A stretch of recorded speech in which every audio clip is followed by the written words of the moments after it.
나눠드린 자료는 저희 교회에서 이번에 실시하면서 쭉 나눠드린 자료입니다. 맨 앞에 것들은 일부러 좀 코팅까지 했고요. 뒤에 자석까지 붙여놨습니다. 냉장고 같은데 이렇게 붙여주시면은 좋고, 저희도 저희 집에다 이렇게 붙여놓고 또 문 앞에도 붙여놓고 해서 이 문설주 같은 역할들을 감당할 수 있도록 해놓았습니다. 제가 이제 오늘 말씀을 드리는 거는 뭐 교육이라고도 할 수 있고요, 목회 방침이라고도 할 수 있습니다. 이제까지 해왔던 부분들을 이 D6를 만나면서 내가 하려고 했던 게 이거였구나 하는 것들을 깨닫다 보니까 어떻게 보면은 더 선명하게, 더 확실하게 이 부분들을 진행할 수 있었던 것 같아요. 제가 안 해왔던 건 아니고요, 해왔던 건데 이게 분명하게 무엇을 어떻게가 잘 안 나왔었는데 또 왜 그것을 했는가 하는 철학도 분명해지고, 그 다음에 무엇을 해야 되는지 어떻게 해야 되는지 하는 것들도 분명해진 그런 사건이기 때문에 제가 이 부분들 제가 이제 순서를 왜 이것을 해야 되는가, 그리고 이것이 어떤 것인가에 대한 부분들, 그리고 어떻게 해왔는가 하는 부분들을 한번 소개하는 방식으로 가도록 하겠습니다. 먼저 저기 D6 지금 옷 입으신 분들 한번 일어나 주시겠어요? 옷 입으신 분? 저 뒤에 한번 돌아봐 주세요. 뒤로 돌아 해보십시오. 뒤로 돌아. 뭐라고 써 있습니까? 168분의 1. 그리고 그 아래 뭐 영어 하나가 써 있는데 뭐라고 써 있습니까? It's not enough. 네, 그걸로 충분하지 않습니다 라고 했는데, 자, 앉으셔도 되겠습니다. 감사합니다. 168이라고 하는 것은 일주일의 시간입니다. 일주일의 시간이 7일 동안 24시간을 하면 168시간이 나오는데, 그 168시간 중에 교회 나와서 말씀 배우는 시간은 1시간이에요. 주일학교도 그렇고 다 결국은 말씀 배우는 시간은 어떨 때는 1시간도 안 돼요. 근데 이 1시간으로 과연 교육이 되겠는가? 전문 강사를 여기다 아무리 쪽집게 강사를 하더라도 일주일에 1시간 강의를 해서 그 사람을 변화시킬 수 있는 사람이 얼마나 될까? 그것도 신앙을 그렇게 우리가 강조를 하는데 168분의 1로 가능할까? 근데 우리는 그것만으로서 충분한 것처럼 생각을 하고, 부모들도 교회에 보내놓으면 이제 기독교인이 될 거라고 생각을 하는 잘못된 생각을 가지고 있습니다. 분명히 이것으로만은 충분하지 않습니다. 이건 하나님이 원하는 방식도 아니고 성경의 방식도 아닙니다. 그런데 왜 유대인들은 신앙의 세습이 잘 돼가는데 왜 우리 기독교인들은 지금 벌써 이 우리나라 기독교사 별로 안 됐어요. 100년 좀 넘었는데 청소년 기독교율이 2019년 통계가 3.8%입니다. 어린이들까지 다. 청년들은 2.19%예요. 지금 코로나 이후에는 어떨 것 같습니까? 아마 더 떨어지면 떨어졌지 이거는 더 높아지진 않았을 거예요. 우리 오징어 게임에서 외쳤던 그 할아버지의 외침이 저는 쟁쟁합니다. 이러다 다 죽어. 우리 교회가 이러다 다 죽습니다. 유럽 교회 저도 가봤지만 이미 상점으로 그 거대한 건물들, 스코틀랜드까지 다 돌아봤는데 거대한 건물들이 상점으로 됐거나 이 팝으로, 그냥 펍으로 돼 있어 갖고 디스코텍으로 돼 있는 이런 것들이 얼마나 많은지 몰라요. 저도 민망해 갖고 교회가 무슨 상점으로 돼서 한번 들어갔다 나왔는데 이 옆에 있는 건물들 모양은 똑같은데 그 안에서는 장사를 하고 있어. 사람 다 문신하고 이상한 사람들이 와서 장사를 하고 있는, 그게 우리나라도 얼마 남지 않았다는 거예요. 이미 저기 서울의 한 교회는 벌써 그런 클럽이 돼 있는 것을 보게 됩니다. 왜 이런 일들이 우리에게는 일어날까 자꾸만. 그리고 이에 대한 대책을 세우는데 자꾸만 뭘 얘기하면 전문가만 얘기해요. 근데 20년 전에 이미 미국은 이걸 겪었어요. 아무리 좋은 전문가, 좋은 프로그램을 하더라도 168분의 1로는 안 된다는 거예요. 그 분자를 조금 높인다고 하더라도 그건 전문가에게 맡겨서는 안 된다는 겁니다. 자, 교회 쪽으로 한번 진단을 해봅시다. 우리가 교회는 결국 우리가 책임지고 있는 것은 1시간밖에 없어요. 1시간밖에 없다 보니까 아무리 노력을 해도 우리가 꼭 이런 것 같아요. 오늘날 교회는 서서히 뜨거워지는 주전자 속에 죽어가는 개구리 같아요. 개구리가 이게 온도 조절 장치 항온 동물이 아니기 때문에 어느 정도 뜨거워지는지도 모르고 그냥 죽어가고 이게 변화에 대처 못하는 처지에 있는 것을 보게 됩니다. 특별히 우리 개신교회가 더해요. 저기 유럽 교회는 이 유럽에 있는 지금 이슬람은 통계를 보니까요, 실제적으로 전도가 안 된답니다. 이슬람은 전도가 안 되는데 왜 많아지느냐? 애들을 많이 낳고 그 애들을 다 이슬람화 시킨다는 거예요. 우리나라도 위험한 게 그거죠. 이슬람 사람들이 갖고 결혼해 갖고 아이들을 낳는 거예요. 전도하는 거 그 사람들 신경도 안 써요. 아이를 낳고 그 아이들을 철저하게 신앙 교육을 시켜 갖고 이슬람으로 만들어 버리는 거예요. 근데 우리는 우리 아이들을 다 잃어버리고 있어요.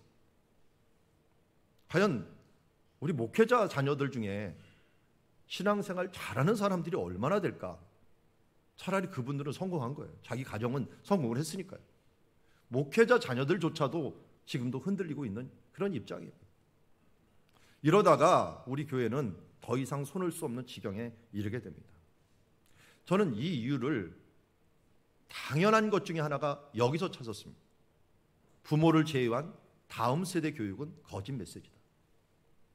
부모가 167시간을 책임지고 있는데 그들에게 초점을 맞추지 않고 아이들에게 초점을 맞춰서는 안 된다는 거예요. 부모에게 초점을 맞추고 부모가 교육받고 부모가 교사가 되는 일들로 가야 된다. 그럼 부모는 과연 가정에서 어떻게 하고 있을까요? 그럼 가정을 한번 가봅시다. 가정은 하나님께서 주신 가장 적은 소그룹의 원한입니다. 성경에도 보면은 여기 제가 나와 있죠. 여기 보면은 내 자녀에게 부지런히 가르치라. 내 제자에게 부지런히 가르치라. 이런 말 안 합니다. 내 자녀에게 먼저 부지런히 가르치는 게 우선입니다. 그래서 저도 디스를 이게 이제 신명기 6장이 바로 디스라고 얘기를 했는데요. 듀토로미라고 해서 앞에 자를 떼서 6장인데 이 말씀을 대하면서 나는 과연 우리 가정에 대해서 자유로운가? 모르겠어요. 우리 자녀들은 교회 열심히 나오고 또 가정 예배 열심히 드리니까 괜찮은 것 같은데 제가 자세히 들여다보면 저도 부끄럽습니다. 예수님을 경험하고 뜨겁게 제가 살았던 젊은 시대와는 같지 않은 것 같아요. 결국 부모들이 무너지다 보니까 이 자녀들이 무너지는 거죠.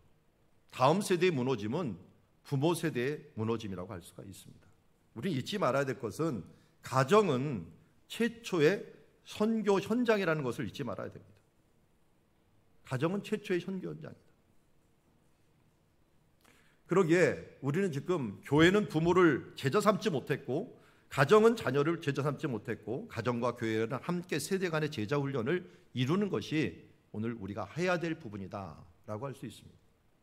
저도 제자 훈련 열심히 시켰습니다. 그런데 성공한 제자 훈련은 이 부모가 자녀들에게 잘 전수하는 사람들은 성공한 사람이에요. 초점이 교회 봉사를 위한 제자로 만들지 말고 이 부모를 가정의 교사로서 제자를 만들었어야 되는데 때로는 제가 초점이 잘못됐어요. 그래서 교회 우리는 순이라고 하는데 순장 만들고 또 임직자 만들고 이런 조건으로서 내가 제자 훈련을 했던 아니 그렇게는 안 했어도 나도 모르게 그 생각이 있었던 것을 보게 됩니다. 이게 아니라 사실은 정말 하나님께서 원하시는 것처럼 가정을 위한 제자가 되고 또 교사로 우리가 제자 훈련을 시켜서 그들을 파송을 하는 것들이 중요했다라는 것입니다. 이게 이제 신명기 6장에 나오는데 왜 신명기 6장 말씀이 중요한가 하는 부분들을 제가 한번 보고 그에 대한 커리큘럼을 보도록 하겠습니다.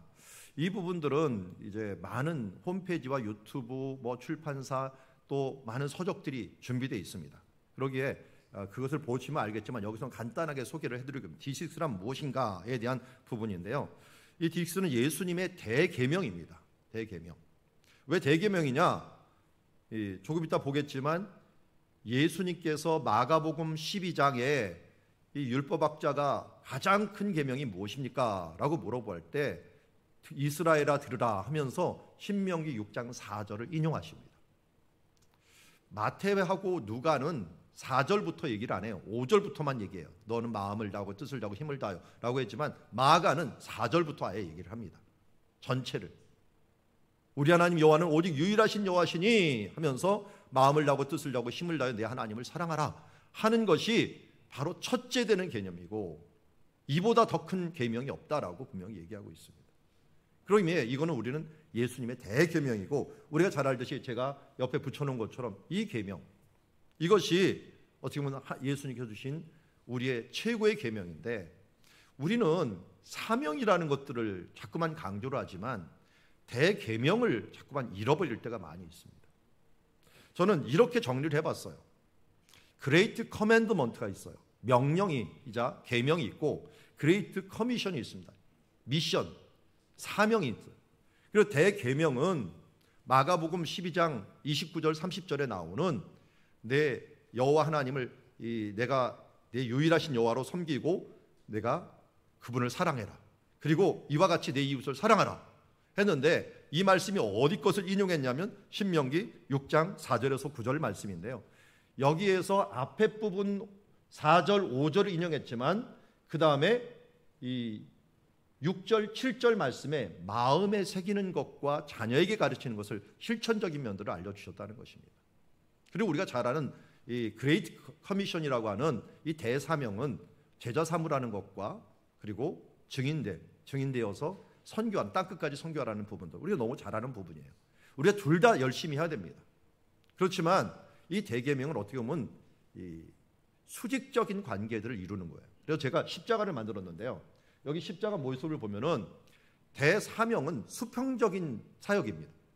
지금 우리 동시대 사람들을 전도하는 거죠. 전도하는 거예요. 옆으로 가고 멀리 가는 겁니다. 그런데 대계명은 수직적인 사역입니다. 자녀, 천대까지 이 부분들을 해놓는 거예요. 그런데 무엇이 중요하냐 다 말할 수는 없지만 일단 기둥이 없으면 수평이 있을 수가 없습니다. 자녀들이 복음화되지 아니하고 계속적으로 하나님 안에 서 있지 못하면 선교라고 하는 건 있을 수가 없어요.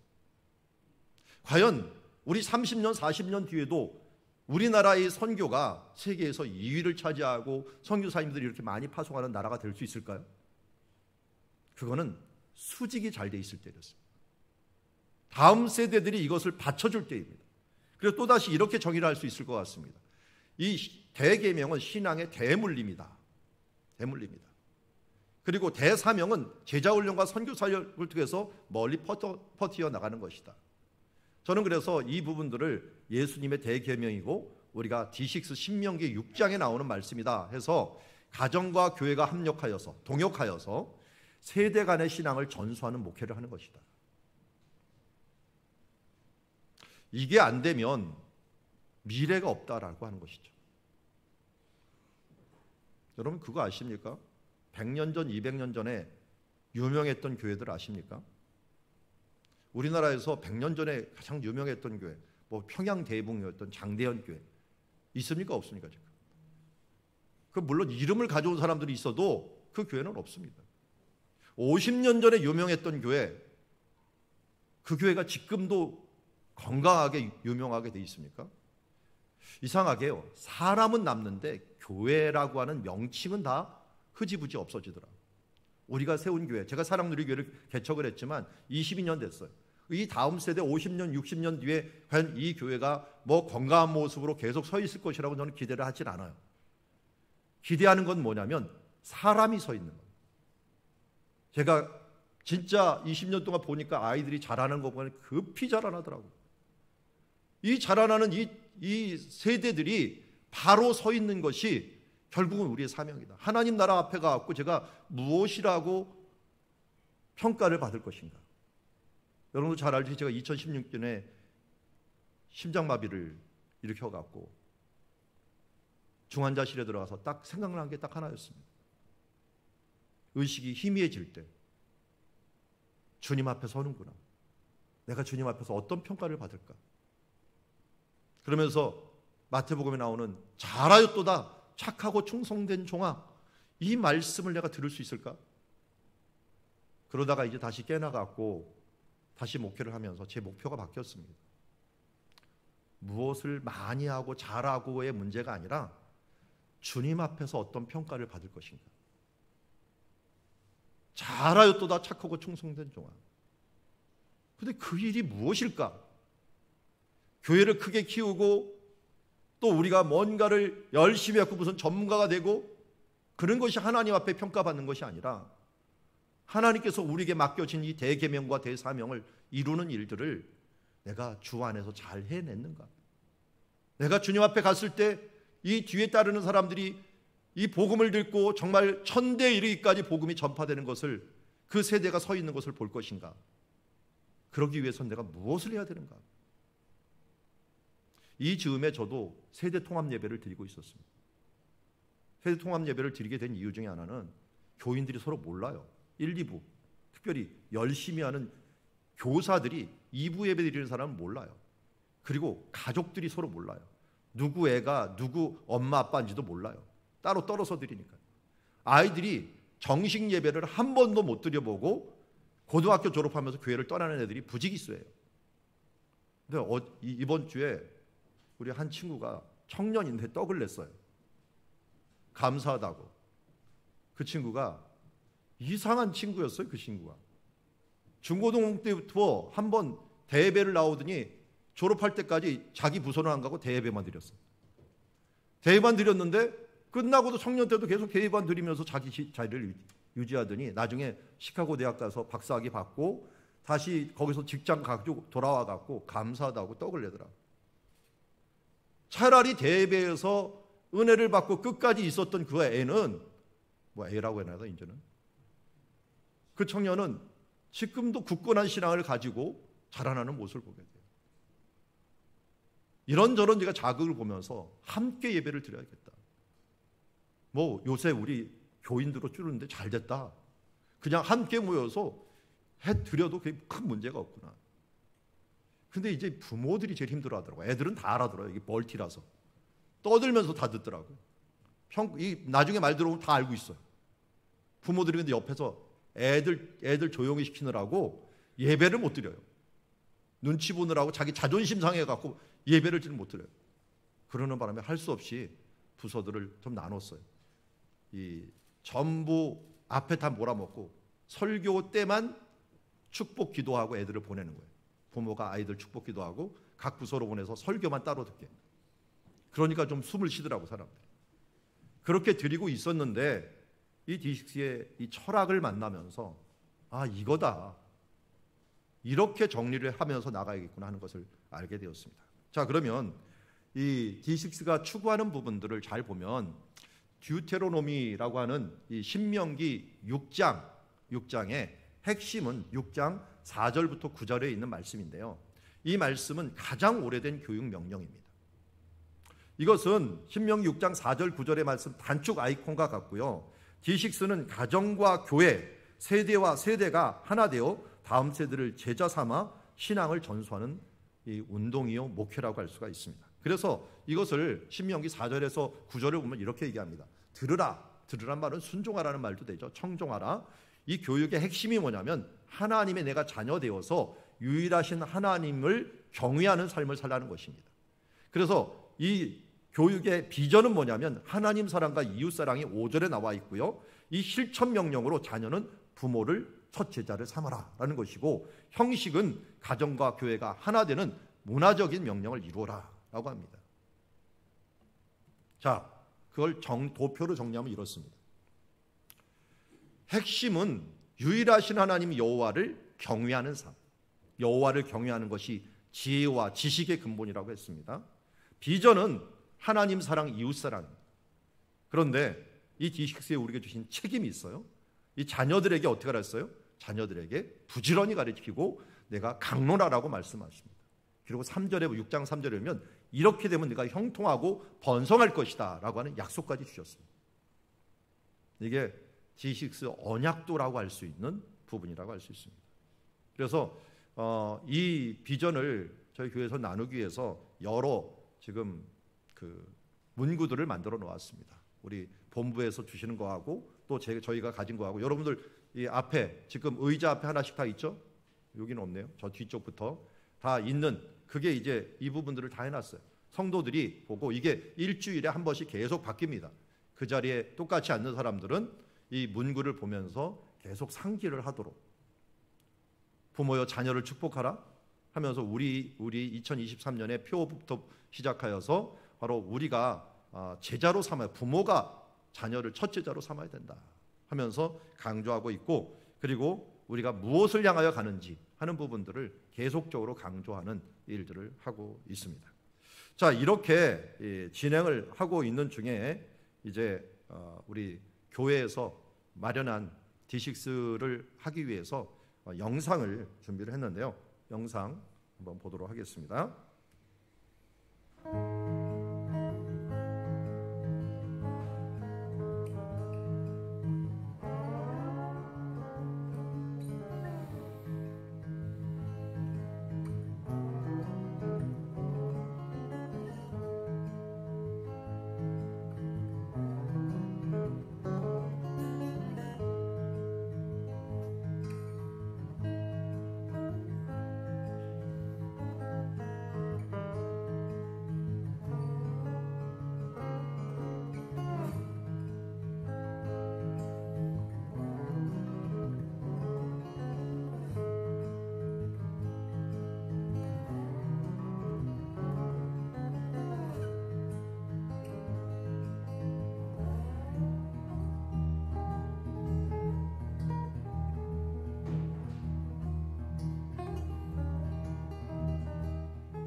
예,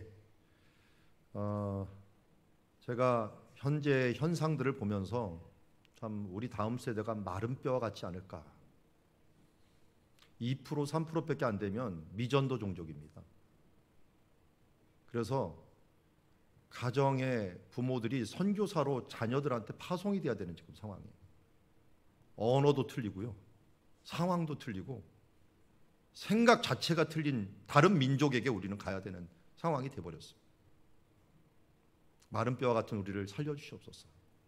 선교사가 힘들다고 안 가고, 생각이 틀리다고 안 가고, 불평하면 안 되겠죠. 그래서 나를 보내주시옵소서 하는 마음을 가지고, 우리가 부모가 선교사다라고 하는 마음을 가지고 이 일들을 실천해야 될 것 같습니다. 자, 그러면 우리는 어디로 가야 할까라고 하는 부분들을 한번 D6 커리큘럼을 중심으로 한번 보도록 하겠습니다. 여기 왜 우리가 D6 지금 커리큘럼 한번 소개해 드릴 텐데, 어떻게 가야 됩니다. 먼저 어떻게 해야 되냐면, 먼저 자신이 제자 되어야 되죠. 그래서 교회는 부모를 어떻게 제자 되게 할 것인가, 그리고 부모가 먼저 제자가 되어야 된다 하는 부분들을 강조해야 되고요. 그런 다음에는 이제 제자를 삼아야겠죠. 부모는 자녀를 어떻게 제자를 삼을 것인가. 부모여 먼저 제자 되어 자녀를 첫 제자로 삼아라. 그리고 신앙 유산을 또 전해야 되는데요. 죄송합니다.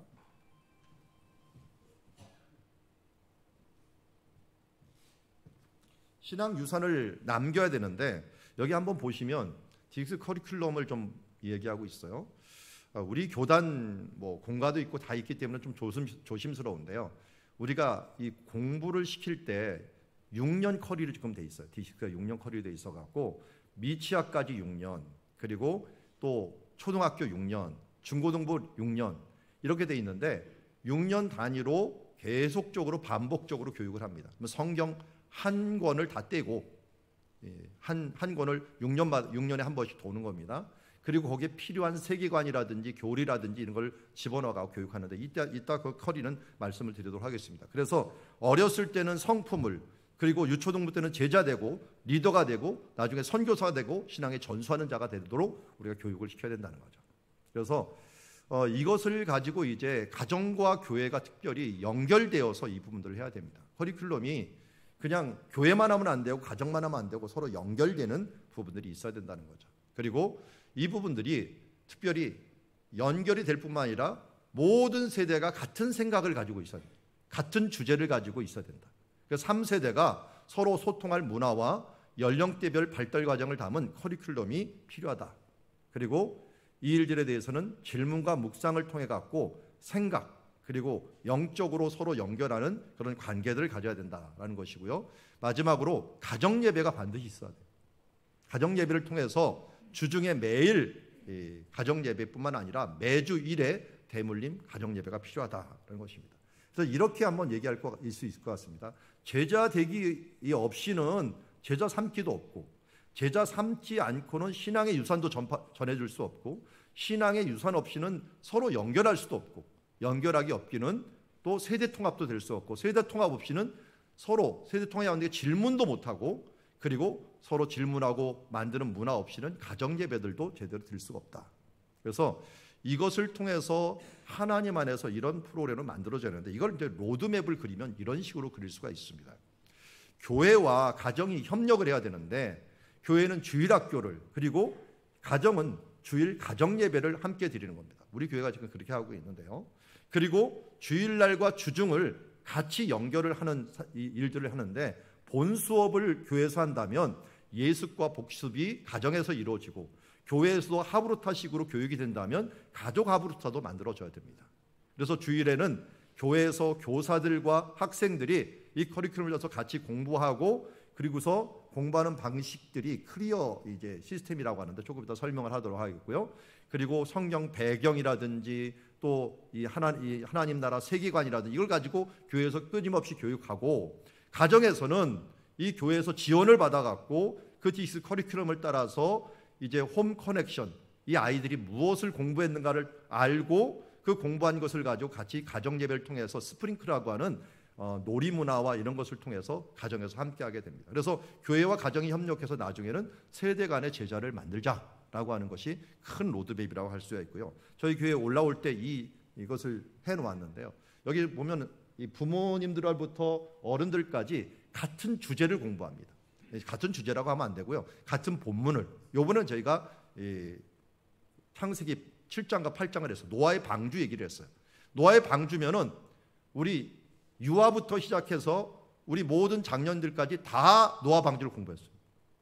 그리고 그 생각이 다 오늘 이번 주 주제는 노아 방주구나 하는 거를 일주일 동안 공유를 하면서 부모들과 자녀들 간에 충분한 대화를 나눌 수 있도록, 그러니까 부모가 더 세밀하게 들었으니까 아이들을 설명해 줄 수 있도록 그렇게 만들었고요. 대신에 연령별로 11단계의 교육 연령이 있다고 합니다. 그 교육 연령에 따라서 공과를 다 연령에 맞게 만들어 놓았고요. 그것을 가지고 이제 교회에서는 디지털 자료라든지 여러 가지 자료를 통해서 가정에 보내줘 갖고, 그 가정이 받은 자료를 가지고 가정에서 예배를 드리고 주중에 교육을 받을 수 있도록 그렇게 도와주는 일들을 하고 있는 것을 보게 됩니다. 이거는 연령이 있다 없다, 그러니까 우리 교회는 그런 연령이 없는데요 라고 하면 그게 말이 안 됩니다. 왜냐하면 똑같은 주제를 공부하기 때문에 어느 연령인 것 상관이 없어요. 저희 같은 경우는 중고등부 교사들을 같이 교육을 하려고 하다 보니까 전도사님이 이거 어디에 맞춰야 됩니까? 같이 해야 되는데 그럼 중등부에 맞춥시다. 중등부에 맞춰갖고 하더라도 주제는 같아요. 질문이 조금 고등학부 되면 좀 난이도를 높이거나 거기에 적용하는 점들만 틀리지 결국 내용은 똑같기 때문에 한 내용으로 같이 공부하는 거예요. 어른들도 마찬가지입니다. 어른들 우리 교회 순장이라는 순장들이 수요일날마다 교육을 하는데, 교육을 하면은 교사가 된 사람들은 이미 예습을 하는 거나 마찬가지. 근데 또 교사들은 교사 나름대로 또 공부해요. 그렇게 나와서 이제 자녀들한테 이 제자들한테 가르치면 더 풍성하게 아는 상태에서 이 부분들을 할 수가 있다라는 것입니다. 그래서 사실은 이 연령이 있건 없건은 상관없고, 교재만 나중에 집에 가서 교재만 자기 연령에 맞는 것을 받아갖고 큐티를 하면 되는 거고, 내용은 어떤 내용은 똑같기 때문에 사실은 통합 예배를 드려도 전혀 상관이 없습니다. 왜냐하면 주제가 다 같기 때문에 공각 공부할 때 자기 연령별로만 공부를 해버리면 되는 것이기 때문에 그렇습니다. 자, 그래서 디스 커리큘럼의 핵심이 있는데요. 일단 주제 통합입니다. 하나로 한 주제를 가지고 하고요. 그리고 구약과 신약을, 구약 한 달 했으면 신약 한 달, 그 다음 한 달은 성경적인 세계관과 교리, 이것을 또 한 달 합니다. 그래서 이 조직신학적인 것들을 한 달 하고, 그 다음에 이제 성경신학인 구약과 신약을 한 달, 이게 세 달씩 해갖고 4분기로 넘어갈 수 있도록 이렇게 진행이 됩니다. 어떻게 보면 이걸 계속하게 되면 교재가 어마어마하게 져갖고 아이들부터 쭉 하면 거의 612개 정도의 교재가 만들어지게 되는데요. 그걸 쫙 모아놓으면 하나의 유산이 되는 거죠. 그래서 어느 시기에 맞게 그 주제도 있고 성경 말씀도 이렇게 주석처럼 쭉 나오게 돼 있어 갖고 언제든지 꼽아놓고 나면 말할 수 있는 그런 상황이 되는 것입니다. 그래서 3세대 주일학교를 위한 대물림 그 1년차 모습을 보면 이렇게 볼 수가 있습니다. 커리큘럼이 여기 지금 어렸을 때는 아이들이 그 차가 굉장히 큽니다. 그래서 이 유치부까지는 벌써 4가지의 단계가 있어요. 4단계. 그 다음에 어린이는 유년부와 초등부, 그리고 중등부와 고등부 있고요. 청년부, 장년부는 조부모까지 여기는 거의 같은 내용을 가지고서 교육을 하게 돼 있습니다.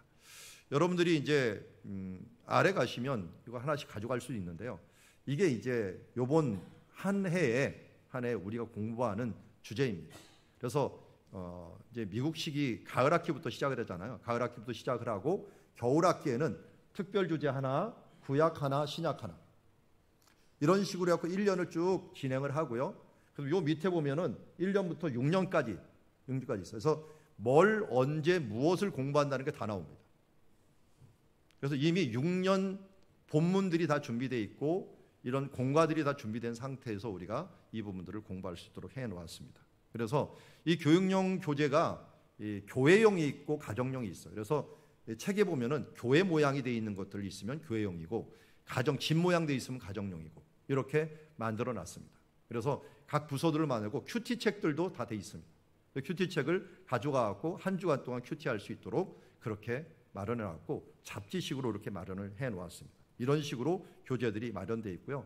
그리고 세계관 교육을 위해서 이 12가지 세계관을 집에다가 딱 붙여놓고 계속적으로 아이들이 읽을 수 있도록 그렇게 해놨습니다. 성경은 하나님 말씀이다부터 시작을 해갖고 이 하나님에 대한 부분들을 아주 기본적인 부분들 저는 이 7번이 마음에 들더라고요. 아예 아이들에게 세상은 죄로 가득한 곳이기 때문에 악한 일들이 일어난다. 아예 우리가 미리 배워버리는 거예요. 악하다라는 것들. 우리는 영적 전투를 하고 있다. 그리고 여기 뒤에 보면은 이 가정은 제자들을 만들고 믿음을 전하기 위해서 하나님이 세우신 첫 번째 기관이다. 하나님이 아담과 하와를 만들면서 첫 번째 기독교 교육을 하나님의 신앙 교육을 만든 기관이다라는 것이고 두 번째 기관이 뭐냐? 바로 제자들을 만들고 믿음을 세우기 위해서 하나님이 세우신 두 번째 기관이 바로 교회이다라는 것이죠. 이런 부분들을 자꾸만 읽으면서 나도 모르게 세계관을 형성해 나가는 것, 성경적인 가치관을 형성해 나가는 것들이 중요하다라는 것이고요. 가정 예배 드릴 때는 아이들이 너무 지루할까 봐 이런 3가지 단계를 가지고서 교육을 합니다. 그래서 매주 화요일 정도에 이 D6에 들어온 사람들을 가입을 밴드라는 데 가입을 하면 계속 보내줍니다. 그래서 가정 예배 드릴 때 놀이와 함께 또 영적으로 연결시키는 여러 방법들을 가지고 아이들과 스피리트하고 링크라고 하는 말을 같이 합친 건데요. 이 영적인 링크를 할 수 있도록 도와주는 일들을 계속 진행하기 때문에 이런 부분들을 해주시면 좋겠고요. 우리 교회와 또 이제 전체적으로 이런 질문이 있는데요. 질문한 부분들을 한번 봤으면 좋겠습니다. 바쁜 한국의 현실에서 과연 이것이 실현 가능할까요? 라고 묻는 질문이 있다면 만약 안 바쁘면 할 수 있을까? 좀 복잡하기도 한데요. 이 안 바쁘면 과연 이걸 할 수 있을까? 연령대가 없는 부분이 있을 때 어떻게 연령의 교사들을 사용해야 되나요? 하면은 연령대별 또래가 없을 경우 평균 연령대를 생각하면 되고요.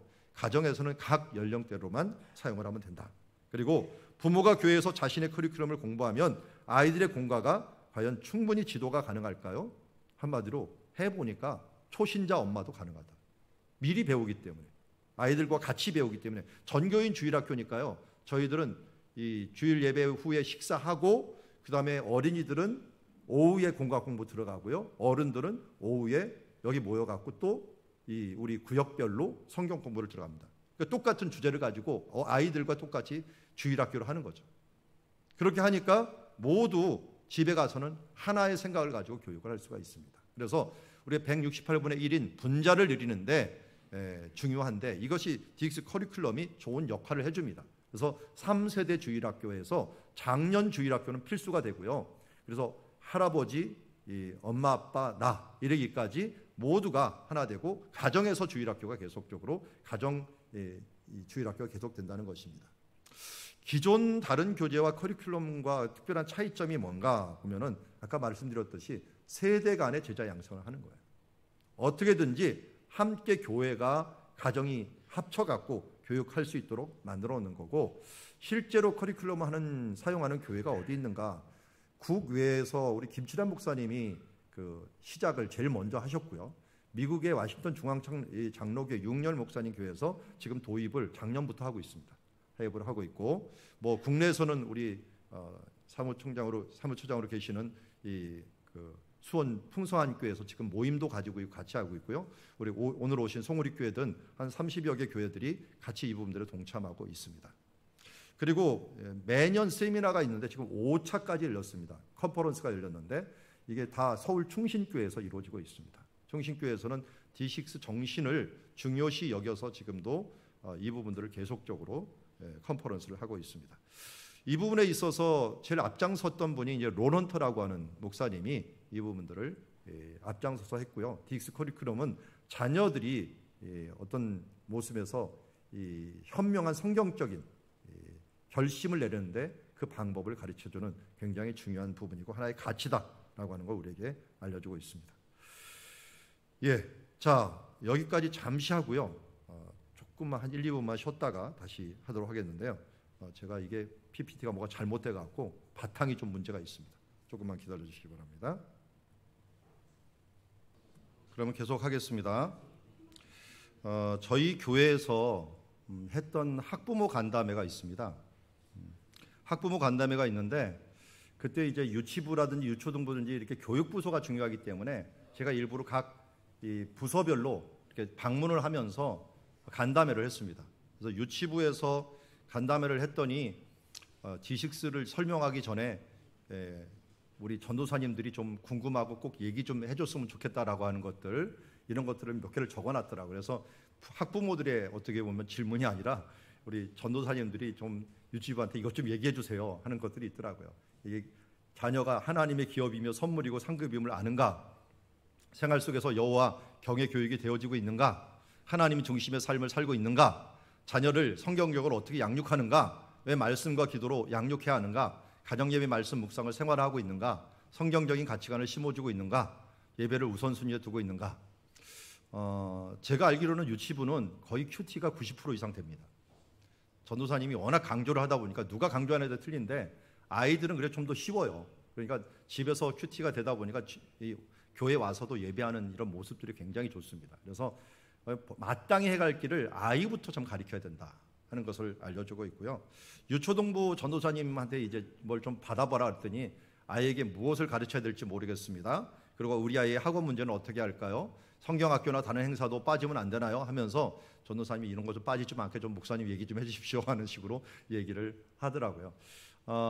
이 우선순위에 있어서 자꾸만 밀리다 보니까 이런 일들이 사실은 쌓아놓고 쌓아오는 신앙의 저력이 있어야 되는데 그게 없다 보니까 이런 일들이 벌어지고요. 중고등부도 마찬가지죠. 제일 문제가 학원 문제이고 또 아이들 공부 문제 때문에 가정 예배할 시간이 없어요 라고 하는데 이런 거 다 어떻게 보면 핑계죠.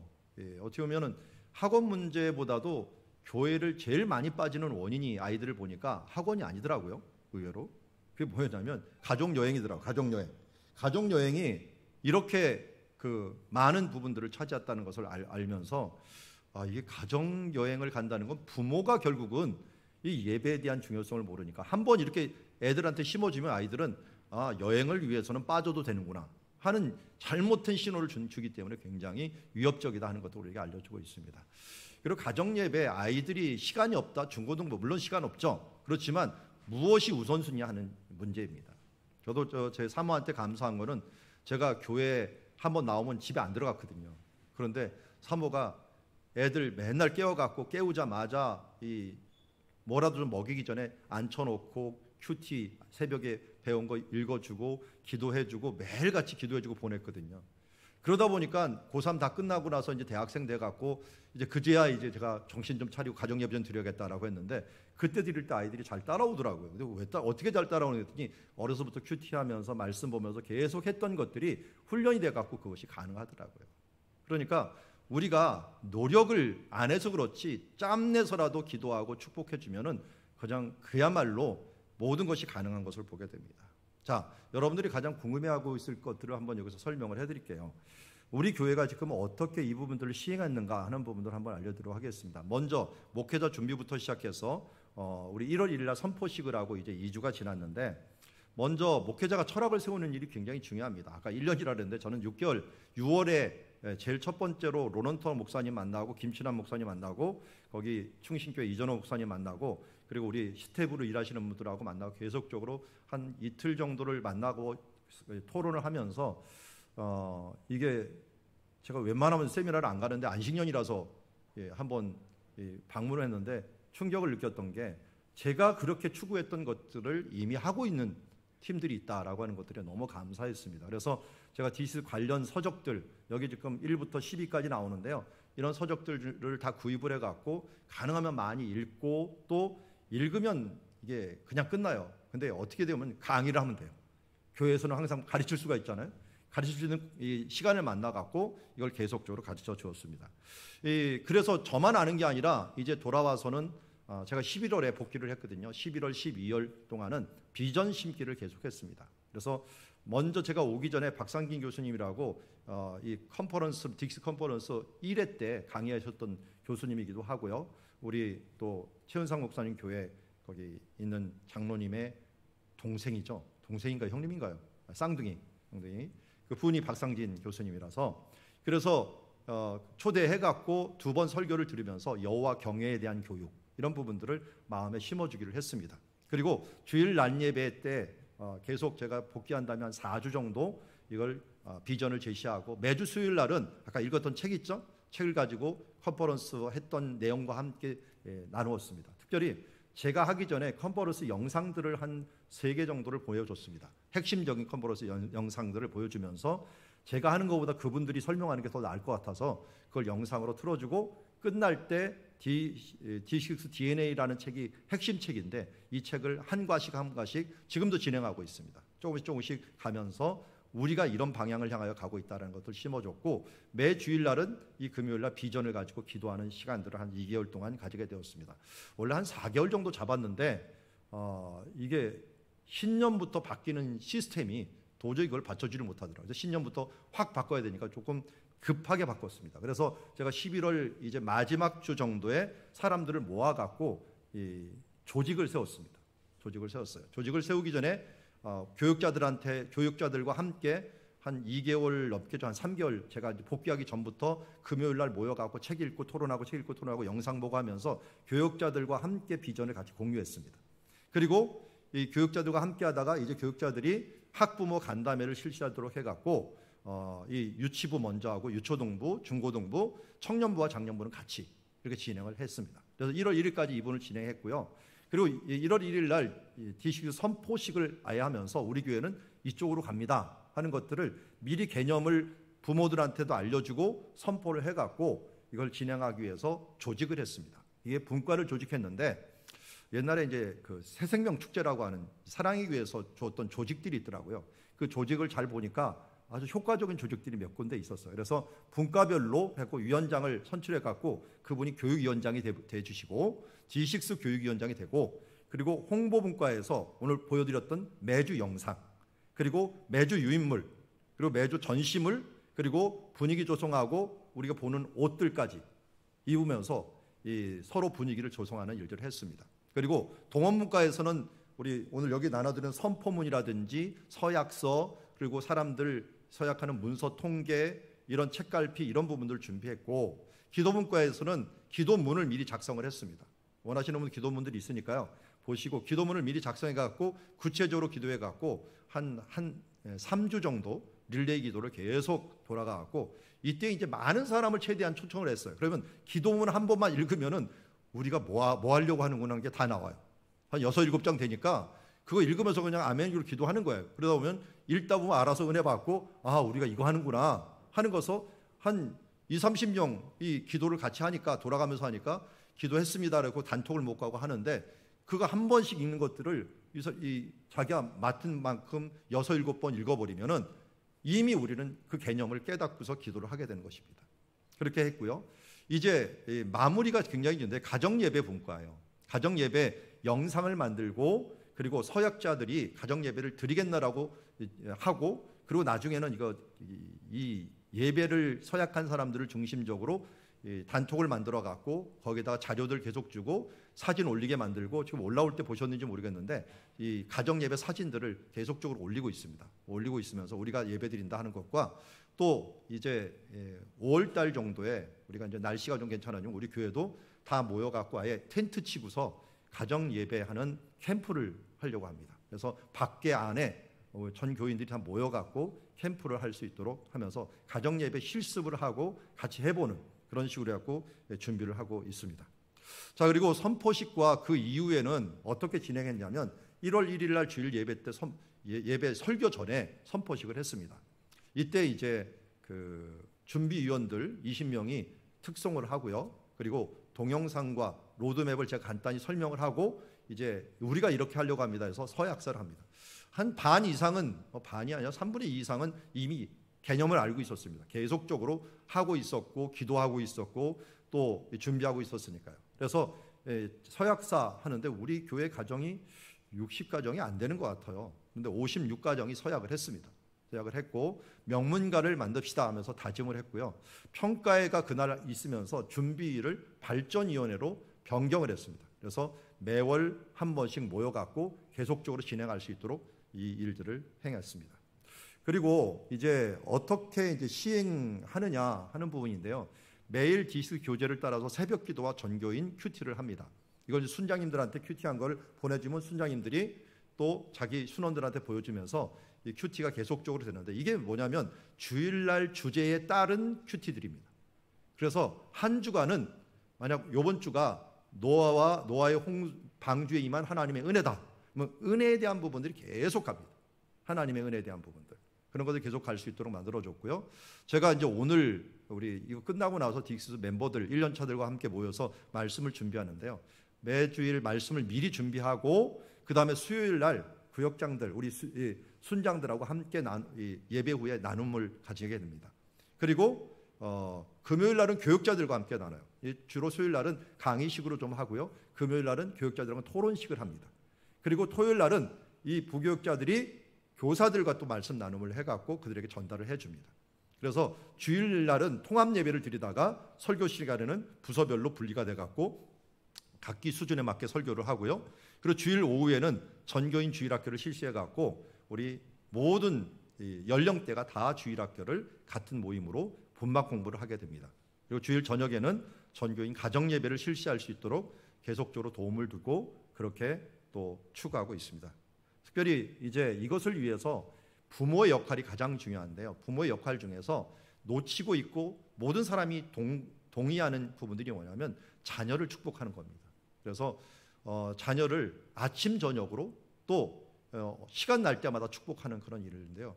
저 같은 경우는 이제 아이들이 다 밖에 나가 있어요. 뭐 한 명은 런던에, 한 명은 대전에 있으니까 있을 때는 오늘도 제가 보냈어요. 새벽 예배 끝나자마자 먼저 단톡으로, 우리 가족 톡으로 내가 주의 이름으로 너희를 축복한다. 그러면 아이들이 아멘 하면서 받도록. 그래서 지금 떨어져 있어도 축복을 받을 수 있도록 항상 해놨고요. 어린아이들은 당연히 잠잘 때 하는 게 좋고요. 그리고 중고등부들은 부모가 먼저 잠자리는 일이 별로 없어요. 그렇기 때문에 일어날 때 일어나기 전에 축복하도록 그렇게 하면서 어떻게든지 우리가 부모가 제사장이기 때문에 축복을 할 때 그 자녀들의 축복을 임하기 때문에 어떻게든지 그런 축복을 먼저 하고 부모의 역할들을 한번 하고 이것을 넘어서 이제는 가정 예배가 갖고 가정 교회를 세우는 이런 모습으로 진행하도록 했고요. 그래서 이번 한 해는 가정 교회를 건강하게 개척하는 일들, 이 부분들이 한 해 동안 제가 초점을 맞추고 아마 제 사역 끝까지 이 가정을 세우는 일들이야말로 제게 맡겨준 사명이다 생각을 해서 교회와 가정이 동역하는 교회, 3대가 다 함께 예배하는 교회, 부모가 자녀를 예배 삼는 교회, 이런 교회를 되기를 원합니다. 그래서 우리 교회도 이제는 감사하게도 우리 30대, 40대가 많아요. 우리 교회는 3, 4, 5가 거의 비슷하게 많은 세대이고 이 아이들이 막 태어나는 아이들도 계속 있고요. 그러다 보니까 우리 청년들이 결혼해갖고 다행히 안 떠나요. 안 떠나고 여기 있다 보니까 아이들이 계속 있고 3대가 이제 20년 전에 우리 교회 왔던 분들이 아이들이 결혼해갖고 남아있고 결혼한 아이들이 이제 자녀를 남아갖고 이제 3대가 이어지게 되는데 이런 아브라함과 이삭과 야곱과 같은 3대의 축복을 우리 다음 세대에 넘겨주자, 바른 신앙의 전수를 하자 하는 부분들을 지속적으로 진행하고 있고 또 그 일을 위해서 계속적으로 노력하고 있습니다. 자, 여기까지 들어주신 분들 감사하고요. 디스 커리큘럼을 통해서 세대 간의 부흥이 오게 하는 이 철학을 가지고, 무엇보다 중요한 게 철학인 것 같습니다. 이 철학을 가지고 삶된 다음 세대 신앙의 전수가 이루어져야만이 주님 앞에 섰을 때 우리가 부끄럽지 않고 주님 앞에 바로 설지 않을까 하는 생각을 가져서 오늘도 이 부분들을 간단히 설명해 드렸습니다. 감사합니다.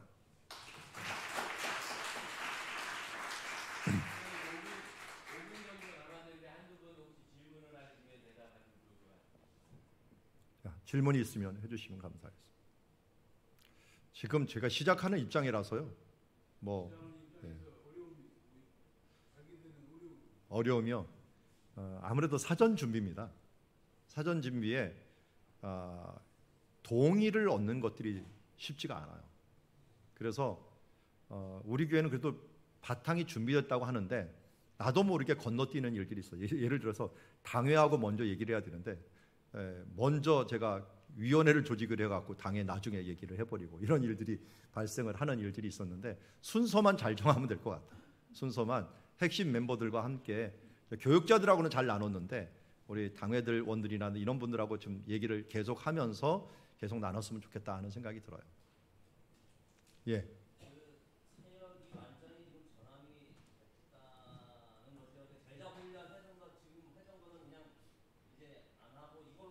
아닙니다. 저 하는 거 똑같이 합니다. 네, 제자를 왜 해야 되는지만 바뀐 거예요. 이제 부모를 제자화 시켜서 가정으로 파송한다라고 하는 초점이 바뀐 겁니다. 그래서 지금 하는 시스템은 전혀 바뀐 게 없습니다. 저희들은. 그런데 철학이 바뀐 거죠. 어떤 방향으로 갈 것인가 하는 부분이고, 원래 저희 교회는 통합 예배를 드렸기 때문에 이 설교를 가지고 부교육자들이 같이 나눴습니다. 했는데 이게 제가 준비가 온전히 안 되니까 한 주 뒤에서 주일학교에서 설교를 했어요. 그러니까 이게 시간차가 벌어진 거예요. 그런데 잘 준비된 커리큘럼이 있다 보니까 제가 한 주 뒤에 교육자가 안 해도 되고 미리 교육자들하고 같이 공부하니까 저도 공부가 되고 토요일 날 부담이 좀 덜해요. 왜냐하면 내용은 일반 주예나 이런 것들 다 공부를 해놨기 때문에 나중에는 정리만 제가 하면 되는 거니까요. 그래서 이 말씀을 일주일 동안 계속 준비하고 또 나누고 하다 보니까 성도들도, 순장들, 교사들도 미리 준비를 하고 교육자들도 미리 준비를 해갖고 말씀을 준비하는 그런 시스템을 가지고 있습니다. 예. 아이들의 반응이 또 중요한 것 같은데요. 예. 머리가 작은 애들은 잘 따라가겠지만 큰 애들 같은 경우에 좀 자기 머리 컸다고 거부할 수 있는 그런 경향도 있는데 거기에 대해서 이렇게 그렇게 또 생각이 있나요? 글쎄요. 저는 그 중고등부가 가장 힘든 것 같아요. 보니까 힘든데 그것도 부모 역량인 것 같아요. 그러니까 부모들이 아이들을 겁내고 부모들을 컨트롤 못하면 교사들 보고 해달라고 하는 건 참 무리인 것 같아요. 그래서 부모들이 무장되지 않으면 안 된다는 거죠. 저희 제 사모 얘기를 들었는데 사모는 새벽기도 하다가 가니까 깨어서 아이들을 맞아요. 근데 어느 집을 보니까 애들보다 부모가 더 늦게 일어나. 이렇게 되면 이제 교육이 제대로 이루어질 수가 없는 거죠. 그래서 먼저 깨어서 기도하고 준비되어 있으면 아이들을 위해서 뭘 할까 하는 걸 준비하면서 이게 아이들한테는 지속적인 게, 저는 이제 우리 교회 전도도 그렇고 생활도 그렇고 이게 지속적인 게 가장 중요한 것 같아요. 아이들도 정말 짧지만 지속적인 거. 그래서 아까 말씀드렸듯이 중고등부는 나갈 때만 한번 붙잡고 기도해도 돼요. 나갈 때만. 통학을 시켜주면 통학하기 전에 차 타고서 한번 기도해주고, 이렇게 기도에만 해주더라도 신앙의 이런 연속성이 계속 가기 때문에 굉장히 중요하다는 생각이 듭니다. 그러니까 중고등부 대해서는 너무 많은 시간 막 애를 하려고 하는 게 있고, 여기 그래서 제가 가정예배 드리는 팁이 있어요. 그 팁 잘 보면은 우리 가정에서도 한번 해보면서 시행착오 여겼던 걸 뒷부분에 다 적어놨습니다. 잔소리하지 말기부터 시작을 해갖고 가장 애들이 원하는 데 다 가기. 저희도 맨 처음에 가정예배 시작할 때는 원하는 데 다 해라. 카페, 식당 원하는 데 다 말해라. 거기를 일단 가갖고 거기 가족 식사부터 먼저 했습니다. 식사하고 모임 가지고 하면서 하다 보니까 이제 어느 정도 지나면 먹을 것도 별로 없고 집에서 모이자 그래요. 집에서 보면 이제 찬송가도 할 수 있는 거죠. 거기 찬송가를 못 하는데. 그러다가 그냥 이런 좀 딱딱한 예배가 아니라 부드러운 예배로서 그냥 토론하고 하는데, 저는 정말 가정 예배 때문에 하나님께 너무 감사하는 게 런던에 있고 이렇게 떨어져 있으니까 애들하고 일주일에 한번 대화할 시간이 없어요. 미국에서 조사한 결과로는 그 일주일에 의미 있는 대화하는 게 가족 중에 3분도 안 된답니다. 3분도 의미 있는 대화가. 저도 그럴 것 같아요. 근데 가정 예배를 딱 드리고서 그냥 문제 하나 읽고서 그 얘기만 하는 게 아니라 이런저런 얘기가 다 나와. 일단 이상하게 말씀을 보다 보면. 그러다 보면은 한 2시간은 최소한 의미 있는 대화가 나옵니다. 그래서 이 가정 예배 정말 중요하구나. 세대 통합 예배 드리면서 제가 하자고 했는데 다른 분들은 별로 안 했는데 그래도 몇 가정은 하더라고요. 한 가정은 정말 효과가 있었고 저희 가정이 제일 큰 혜택을 봤죠. 근데 가정 예배 드리면서 회개는 제가 제일 많이 했습니다. 애들이 이제 불만을 얘기를 해요. 그때 아빠가 우리 때릴 때 어땠느니 뭐 해갖고 이렇게 얘기하면은 죄송합니다. 이거 엄마가 더 때렸는데 왜 내가 때릴 때를 기억할까? 근데 미안하다 하면서 제가 정식으로 정중하게 회개를 몇 번 했는지 몰라요.